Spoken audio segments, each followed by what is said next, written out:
On the Campaign Trail.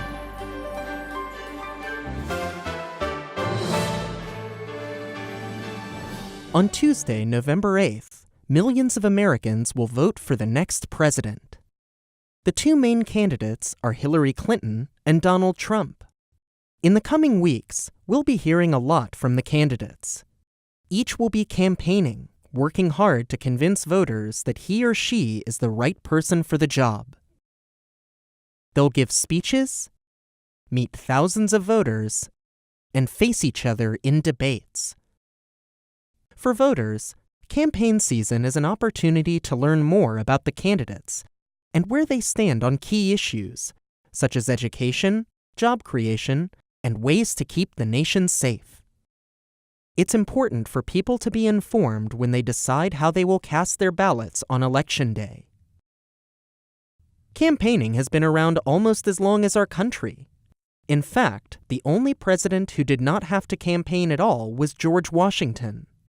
In 1789, the U.S. was a brand new country, and just about everyone agreed that Washington was the right person to lead it.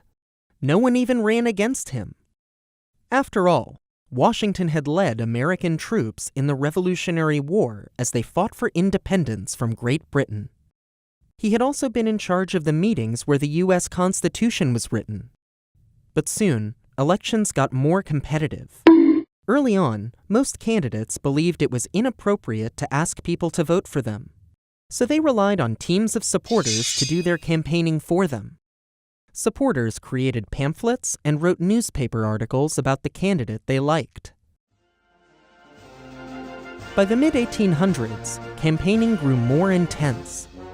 People held big rallies and parades to show support for their candidate. They began making buttons and other souvenirs with their candidate's name. And many candidates began giving their own speeches.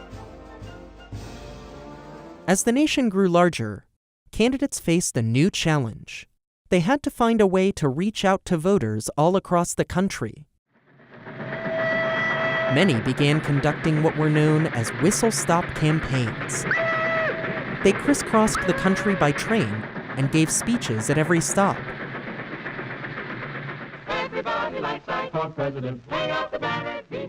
One of the biggest changes to campaigning happened in the 1950s. For the first time, many Americans had TV sets. The new technology made it easier than ever for candidates to get their messages out to voters. Since then, technology has continued to shape the way candidates campaign.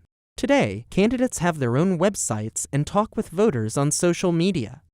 But they still campaign the old-fashioned way, too. They know it's important to meet as many voters as they can if they want to win the race to the White House.